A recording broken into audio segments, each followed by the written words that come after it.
आणि आता सर्वसामान्यांसाठी महत्त्वाची बातमी। नाशिकमध्ये भाजीपाल्याचे दर गगनाला भिडलेत। कृषी उत्पन्न बाजार समितीत भाज्यांची आवक घटली आहे, त्यामुळे किरकोळ बाजारात सुद्धा भाज्या महागल्यात। भाजीपाल्याचे भाव तिप्पट झालेत। भाजीपाल्याच्या किमती आणि या संदर्भातच अधिक माहिती घेतलेली आहे आणि आढावा घेतलाय आमचे प्रतिनिधी किशोर बेलसरे यांनी।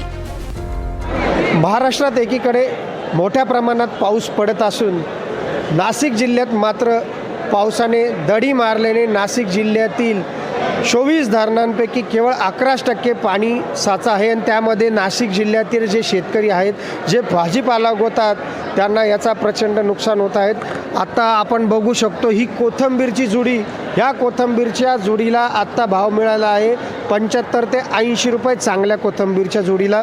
अशीच परिस्थिती नाशिकच्या मार्केट कमिटीमध्ये सर्व भाजीपाल्यांची झालेली आहे। जी 10 आणि 20 रुपयाला भेटायचे त्या भाजीपाल्यांचे भाव आता तिप्पट झालेले आहेत।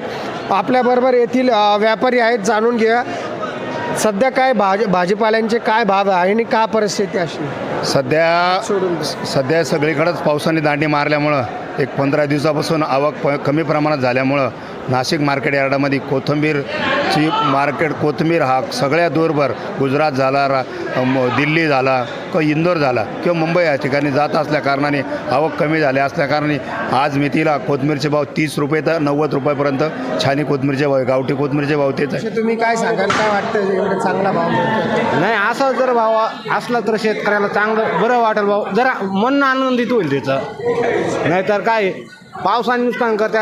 आज बाजार वाढ आहे तुम्ही म्हणून दाखवू राहिले, अहो इथून मागं 2 रुपये किलो 50-20 किलो जात होतं, त्यावेळी कोणी विचारत होतं का?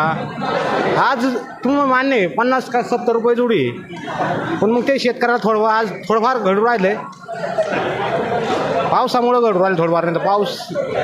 एकीकडे पाऊस नसल्याने देखील काही शेतकरी आपल्याला आनंदात दिसत आहे, परंतु महाराष्ट्रातले संपूर्ण शेतकऱ्यांचा पण परिस्थिती अशी की बऱ्याच ठिकाणी त्यांना भाजीपाला पिकवायला देखील पाणी नाही। नाशिक जिल्ह्यातली तीच परिस्थिती आहे। जर पाऊस पडला नाही अशीच परिस्थिती राहिलेली आहे। ह्याहीपेक्षा बिकट जर पाऊस पडला नाही तर ह्याहीपेक्षा बिकट परिस्थितीला सामोरे जावं लागणार आहेत। किशोर बेलसरे, कॅमेरामन अमर सोळंकीसह NDTV मराठी, नाशिक।